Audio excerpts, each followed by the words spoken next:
Olá, colegas residentes de Medicina de Família e Comunidade aqui do Distrito Federal. Boas-vindas ao nosso guia clínico de hoje. Vamos direto ao ponto, porque a gente tem um tema que exige, domínio absoluto na atenção primária, o manejo rigoroso da toxoplasmose gestacional e congênita.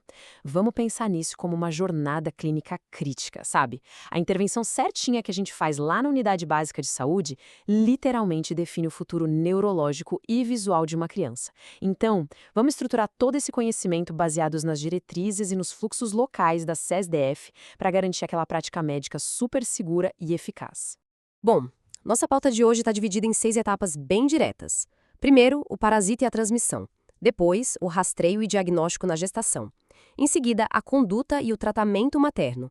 Aí entramos em toxoplasmose congênita, com seus riscos e sinais, passando para a investigação do recém-nascido e fechando com a linha de cuidado específica aqui na SESDF. Então, vamos começar com a parte 1, o parasita e a transmissão, aquela famosa ameaça biológica silenciosa. Olha só, a toxoplasmose é muitas vezes uma ameaça que passa totalmente despercebida nas nossas comunidades. De um lado, a gente tem o agente causador, o protozoário Toxoplasma gondii, que é um parasita intracelular obrigatório. Do outro, o hospedeiro definitivo dele, os felinos, os gatos, onde rola a fase sexuada do parasita. E um detalhe super importante para a nossa prática é que, embora seja uma doença de distribuição mundial, aqui no Brasil a gente esbarra em uma incidência e prevalência altíssimas. E não é só isso, as nossas cepas costumam ser muito mais virulentas do que aquelas lá do hemisfério norte. É um cenário bem particular o nosso. E como que essa infecção chega nas pessoas? Basicamente, de 2 formas que a nossa equipe de saúde primária tem que ter na ponta da língua. A primeira é a via indireta, ou horizontal, onde a contaminação é pela via oral. Aquela velha história do consumo de água ou alimentos contaminados com ou cistos vindos do solo, ou então aquela carne crua ou mal passada, cheia de cistos teciduais. Mas a segunda via, e é essa que acende a nossa sirene de emergência obstétrica, é a transmissão direta, a via vertical. É aí que a mãe adquire infecção durante a gestação e o parasito ativo resolve atravessar a barreira transplacentária, indo direto para o feto. É exatamente isso que a gente quer impedir. Indo para a nossa parte 2, rastreio e diagnóstico na gestação. Vamos decodificar essa sorologia. Lá na primeira consulta do pré-natal, no primeiro trimestre, a sorologia é o nosso grande mapa. Vamos dar uma olhada na tela. Se vier tudo negativo, IgG e IgM, temos uma gestante suscetível. O que a gente faz? Orientação intensiva de prevenção primária e repetição mensal ou trimestral desses exames. Agora, se vier IgG positivo e IgM negativo, maravilha, imunidade adquirida. A gestante está imune, fim de papo, não precisa repetir sorologia. O problema, e o sinal vermelho soa mesmo, é quando vem IgG positivo e IgM positivo. Isso grita pra gente possível infecção aguda e exige uma ação clínica quase que imediata para proteger o bebê. Só que tem um detalhe, né? Um IgM positivo pode muito bem ser residual. Então, como a gente desempata isso? Com o famoso teste de avidez da IgG. Basicamente, ele mede a força com que esses anticorpos se ligam. Se a avidez for alta, significa que a infecção é antiga, rolou há mais de 3 ou 4 meses. Mas atenção, tem uma regra de ouro absolutamente inquebrável aqui. Esse teste só tem validade clínica para descartar uma infecção aguda se e somente se for colhido estritamente antes das 16 semanas de idade gestacional. Passou dessa marca de 16 semanas, uma avidez alta já não consegue descartar que ela pegou a infecção já durante a gravidez. Ficou claro? É o timing que manda. E isso nos leva à parte 13, conduta e tratamento materno, o nosso algoritmo do pré-natal. Como a gente acabou de ver, aquele marcador de 16 semanas divide completamente a nossa conduta clínica, bem de acordo com os fluxogramas do Ministério da Saúde. Funciona assim: antes das 16 semanas, pintou caso suspeito, pede o teste de avidez e já iniciar na hora espiramicina, não espera. Agora, se esse rastreio inicial foi feito já depois das 16 semanas, o teste de avidez não vai mais ajudar.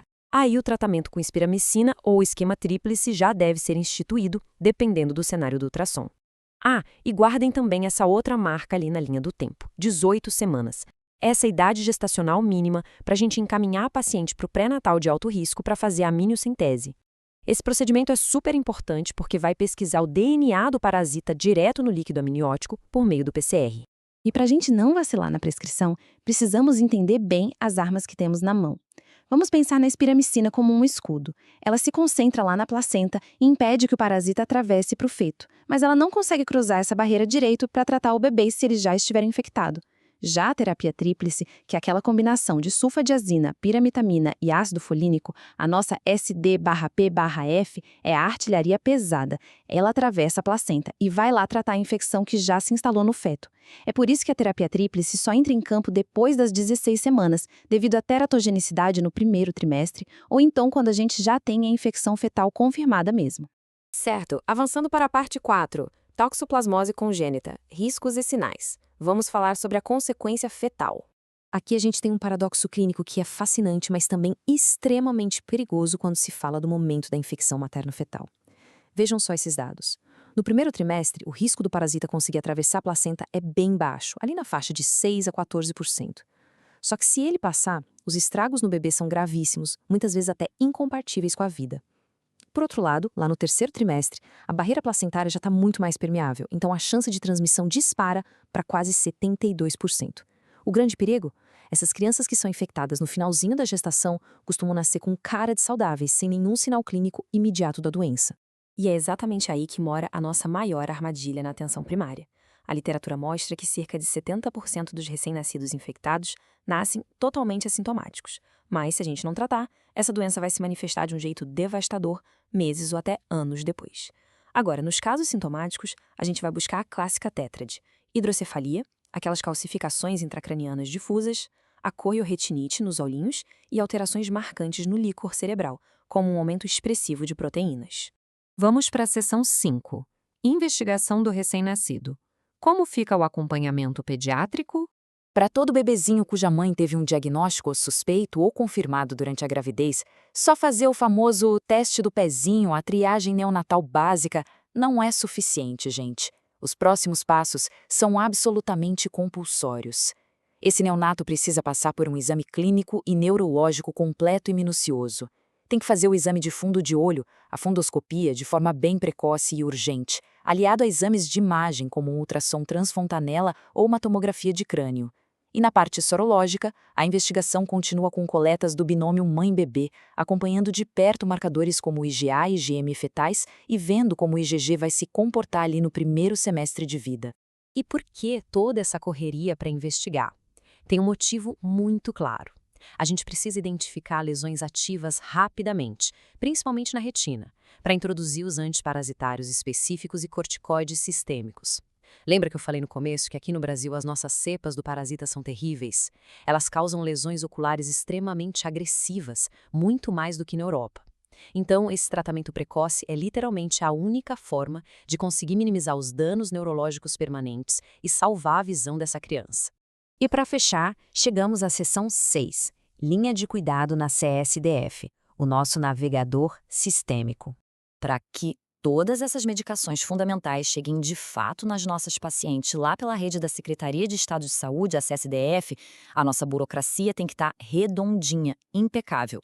Para prestar o atendimento e liberar a medicação, a gente precisa emitir receitas em 2 vias, ter o Cartão Nacional de Saúde ou ID da SES, a caderneta da gestante para comprovar a idade gestacional e, o mais importante de tudo, a bendita ficha de notificação compulsória do SINAM devidamente preenchida.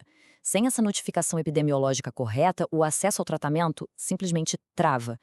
O encaminhamento para a dispensação da medicação aqui no DF é todo dividido pelas nossas regiões de saúde, seja mandando a paciente lá para a farmácia escola do Hug, na região central, para a Policlínica de Planaltina, no norte, ou para as UBSs do Gama, do Paranoá ou de Taguatinga. O nosso papel como médico da atenção primária é direcionar essa usuária com precisão cirúrgica. Ela não pode ter um atraso de um único dia sequer para iniciar a espiramicina ou a terapia tríplice. Já para a linha de cuidado da criança com suspeita de toxoplasmose congênita, o fluxo hospitalar aqui é ambulatorial e bem certinho. Neonatos até os 30 dias de vida têm que ser regulados direto para o HMI, o Hospital Materno Infantil de Brasília. E detalhe importante, eles têm vagas reservadas justamente para o atendimento imediato e compulsório daqueles casos onde a criança tem alguma alteração oftalmológica aguda ou o teste do pezinho veio alterado. Agora, se a criança já passou dos 30 dias de vida, a responsabilidade desse acompanhamento especializado passa a ser do Hospital da Criança Santo Antônio. Chegando ao fim deste nosso guia clínico, eu queria deixar um convite para a gente refletir profundamente sobre o peso da nossa responsabilidade lá na ponta da assistência. Pensem comigo, de que maneira aquela detecção precoce e super rigorosa que a gente faz todo dia na unidade básica vai salvar a visão e o futuro neurológico de uma criança hoje? Ter esses fluxogramas dominados na cabeça, pedir a sorologia certa na hora certa, prescrever rápido e notificar direitinho, formam uma rede de proteção que impede danos que seriam irreversíveis. O cuidado primário de excelência realmente transforma o destino das pessoas. Muito obrigado pela companhia e até a nossa próxima análise.